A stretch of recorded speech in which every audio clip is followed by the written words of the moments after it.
The topic of discussion in this module is hypoxic cell injury. Hypoxia is defined as decreased oxygen to the tissues. What is the meaning of tissue hypoxia? Decrease in the oxygen supply to the tissue is the most common cause of cell injury. That is, inadequate oxygen or defect in the oxidative phosphorylation, which mainly occurs in the inner mitochondrial membrane, can cause decrease in the production of adenosine triphosphate or ATP, and decrease in the ATP is actually the cause which is responsible for the cell injury in hypoxic conditions. Now we should know what are the various causes of tissue hypoxia, out of which the first one is ischemia. So here, ischemia is the most common cause of hypoxia, that is mainly due to decreased arterial blood flow or venous outflow of the blood. The best examples in this category are coronary artery atherosclerosis, thrombosis of the splenic vein, and decreased cardiac output. What about the symptoms of ischemia? It can cause atrophy of the cells or tissue mass and leads to infarction of the tissue and finally leads to organ dysfunction. And the second cause of tissue hypoxia is hypoxemia. Hypoxemia means reduced, or we can say insufficient partial pressure of oxygen in the arterial blood. The normal partial pressure of oxygen in the arterial blood is 95 to 100 millimeters of mercury. Whenever the partial pressure of oxygen in the arterial blood reduces below 40 millimeters of mercury, it is called as hypoxemia. What are the causes of hypoxemia? It may be due to decreased inspired partial pressure of oxygen, which is more commonly seen in the conditions like high altitudes. At high altitudes, the atmospheric pressure is decreased. However, the percentage of oxygen in the atmosphere remains the same, that is 21%. This hypoxemia stimulates peripheral chemoreceptors located in the carotid body, causing respiratory alkalosis because it increases the rate of ventilation, and hyperventilation causes carbon dioxide exhale, which leads to increased concentration of oxygen in the blood. Decreased concentration of carbon dioxide leads to alkalosis, which is respiratory alkalosis. This respiratory alkalosis can cause shifting of 𝐒𝐮𝐬𝐫𝐞 curve to the left. However, this alkalosis also activates an important enzyme of the glycolytic pathway called as phosphofructokinase, which is a rate limiting step of glycolysis, which leads to an increased production of 1,3-BPG, which gets converted to 2,3-BPG. And this eventually shifts oxyhemoglobin dissociation curve to the right, leading an increased release of oxygen to the tissue in hypoxemic conditions. And the second cause may be due to hypoventilation or respiratory acidosis. Retention of carbon dioxide in the lungs always produces a corresponding decrease in the partial pressure of arterial oxygen. Whenever there is a decrease in the partial pressure of arterial oxygen, that can cause decreased percentage saturation of arterial oxygen, that is average percentage of oxygen which is bound to hemoglobin decreases. Examples in this category are depression of the medullary respiratory center or paralysis of the diaphragm, and also in the conditions like chronic bronchitis, you will see this effect. And the third one is the ventilation defect. Ventilation defect is mainly caused because impaired oxygen delivery to the alveoli, that may be seen in respiratory distress syndrome. It may be because the perfusion is perfectly right and there is no problem in the perfusion, but there is a defect in the ventilation called as ventilation defect. And the third cause is a diffuse respiratory distress syndrome. this diffuse respiratory distress syndrome produces intrapulmonary shunting of the blood. Because of this, what happens is the pulmonary capillary blood has the same partial pressure of oxygen and carbon dioxide of the venous blood which is returning from the tissues. And the fourth important effect in this category is diffuse ventilation defect. Diffuse ventilation defect involving both the lungs causes increase in the percentage of oxygen, that is inspired percentage of oxygen, from 0.24% to 0.28% or more, but this does not increases the partial pressure of arterial oxygen. And the next important one is the perfusion defect. In the perfusion defect, there is no blood flow to the alveoli. The best example and the most common cause of the perfusion defect is the pulmonary embolus, where the lungs or the alveoli are well ventilated but they are not perfused. This leads to increase in the dead space and also increased percentage of oxygen from 0.24% to 0.28% or more, and also leads to increase in the partial pressure of arterial oxygen. What about the diffusion defects? Decreased diffusion through the alveolar capillary interface can see in diffusion defects. The best example is the interstitial fibrosis as well as pulmonary edema. And other category where it can cause hypoxia or hypoxic cell injury is hemoglobin related abnormalities, where the oxygen carrying capacity of the blood is decreased. The best example in this category is anemia. In this condition, there will be decreased concentration of hemoglobin. When it is less than 7 grams per deciliter, then it leads to hypoxia. Examples are iron deficiency anemia, which is the most common cause. Other anemic conditions are aplastic anemia and hereditary spherocytosis. In such conditions, there will be a normal partial pressure of arterial oxygen and percentage saturation of oxygen, and also decreased oxygen content in the blood because of oxygen carrying capacity of the hemoglobin or the blood is decreased. And second condition is the methemoglobinemia. Methemoglobin is the oxidized form of the heme group which cannot bind to oxygen. This methemoglobin is converted to the ferrous state by the reduced nicotinamide adenine dinucleotide reductase system located off the glycolytic pathway of the RBCs. Electrons from the NADH are transferred to the cytochrome B3 and then to methemoglobin by cytochrome B5 reductase to produce ferrous hemoglobin. Newborns are particularly at risk for developing methemoglobinemia after oxidant stress owing to the decreased levels of cytochrome B5 reductase until at least 4 months of age. What are the causes of methemoglobinemia? It may be because of congenital deficiency of cytochrome B3 reductase, or maybe because of oxidant stress in the conditions like sepsis, nitrate and sulfur containing drugs. What is the pathogenesis in methemoglobinemia? There will be normal partial pressure of arterial oxygen and decreased SaO2 is seen as Fa3 plus cannot bind to oxygen. And there will be left shift of oxygen binding curve as ferric heme groups impair unloading of oxygen by the oxygenated ferrous heme.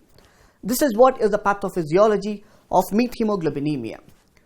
Note an important point over here, that the patients of this category have chocolate colored blood. It is mainly because increased concentration of deoxyhemoglobin, and the patient eventually leads to cyanosis.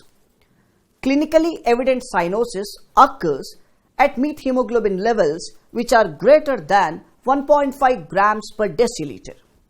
Skin color in methemoglobinemia does not return to normal after administration of oxygen. So what is the treatment in methemoglobinemia? The treatment is intravenous administration of methylene blue, which acts as an artificial electron carrier in the reduced nicotinamide adenine dinucleotide phosphate methemoglobin reductase system, which is located in the pentose phosphate shunt. This is what is about methemoglobinemia. Next is carbon monoxide poisoning.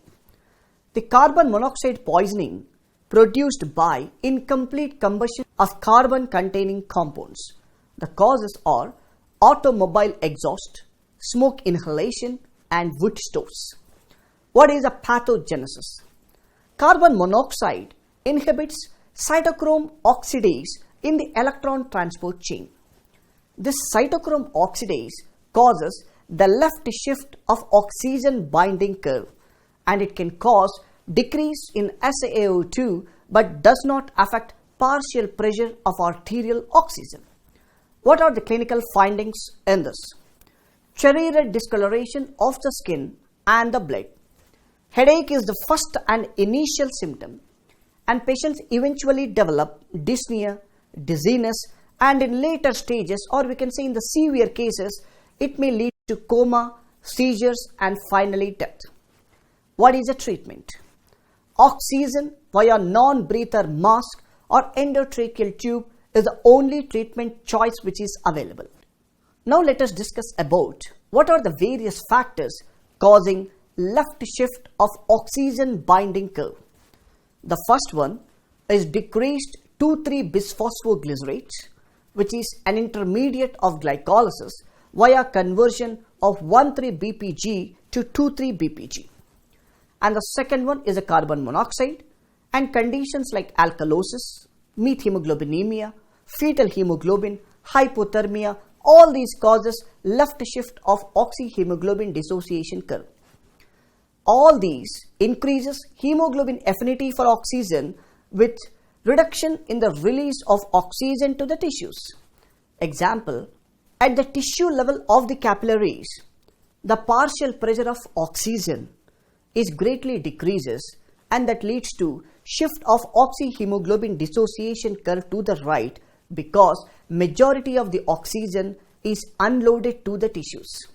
But by the time at the pulmonary capillary end, what happens is, because of majority of the oxygen is still bound to the hemoglobin, there will be a left shift of oxyhemoglobin dissociation curve because most of the oxygen attached to its heme group.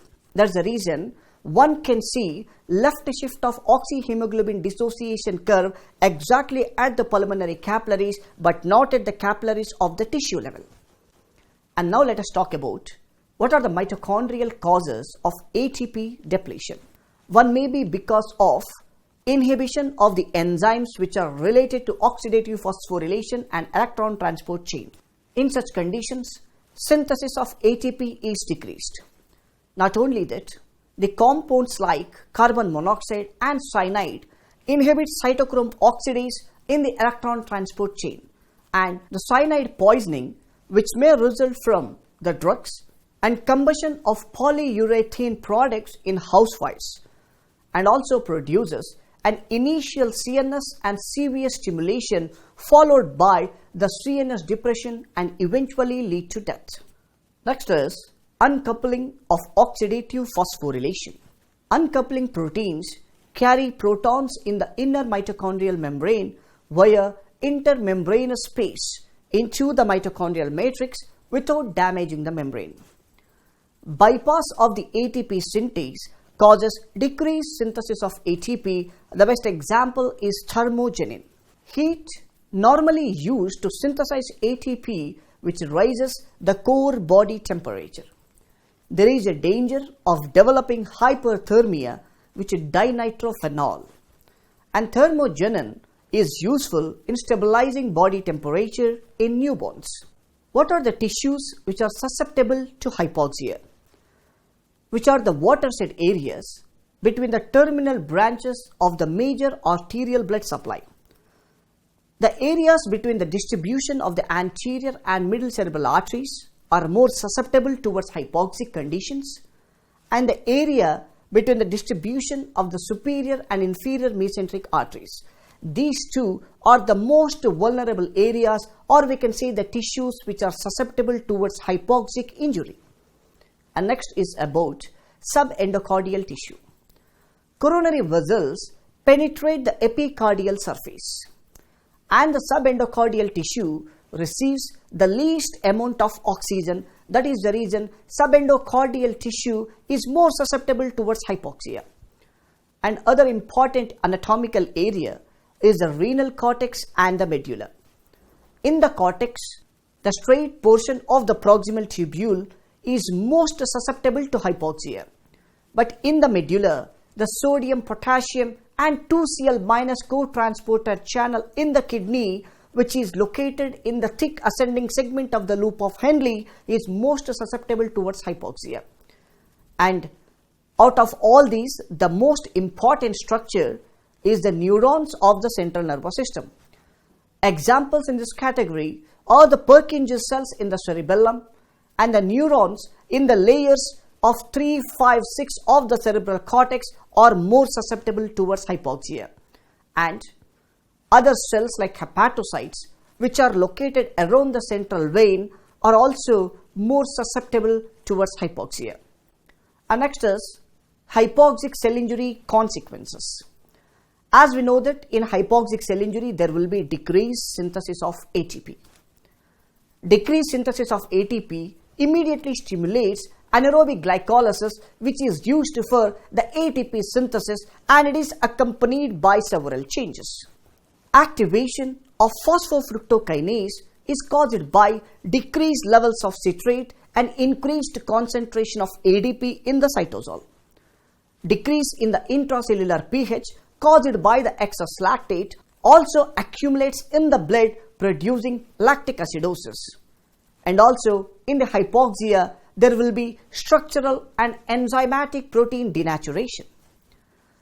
Because of decrease in the ATP synthesis, there will be an impaired sodium potassium ATPase pump, which leads to diffusion of sodium and water into the cells, can cause cellular swelling, and it is potentially a reversible condition with restoration of oxygen. Not only that, in hypoxic conditions, whenever there is a decrease in the ATP, there will be decreased protein synthesis because of the detachment of the ribosomes from the rough endoplasmic reticulum, and the changes in the plasma membrane or the blubbing and loss of microvilli. Not only that, there will be presence of cytoplasmic vacuoles, that is the intracellular water accumulation, which is called as hydropic degeneration, and cloudy swelling, which is the most characteristic feature of the reversible cell injury in the hypoxic condition. In such cases, there will be decrease in the ATP synthesis. Out of all these, whatever we discussed comes under the reversible cell injury. But what it is the irreversible cell injury?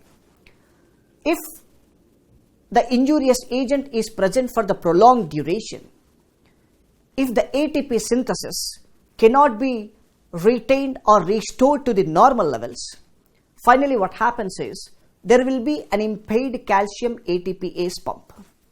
Whenever there will be an impaired calcium ATPase pump, there will be an increased cytosolic calcium that has the lethal effects. One is enzymatic activation. Whenever calcium concentration in the cytosol increases because of the opening of these calcium pumps, calcium dependent kinases and the calcium dependent lipases get activated. For example, the phospholipase is an enzyme. That concentration of the phospholipase increases because these are activated by the increase in the cytosolic levels of the calcium, and also increase of phospholipase in the cell, and organelle membrane permeability also increases. Not only that, there will be increase or activation of proteases that can damage the cytoskeletal elements of the cell, and these increased calcium levels can also activate endonucleases that can cause fading of the nuclear chromatin, finally leads to karyolysis, which is the characteristic feature of the irreversible cell injury. Note an important point over here in this process. The vulnerability of cells to hypoxic injury depends or varies from cell to cell or tissue to tissue. Hypoxic injury irreversible if there is too much vulnerability towards tissue or towards a cell. Example, 3 to 5 minutes for neurons. Purkinje cells of the cerebellum and neurons of the hippocampus are more susceptible to hypoxic injury than other neurons. 1 to 2 hours for myocardial cells and hepatocytes, and many hours for skeletal muscle cells. This is how all the different types of tissues and cells have their own susceptibility levels towards decrease in the oxygen concentration and decrease in the ATP synthesis. This is what is about the events which are seen in the irreversible cell injury.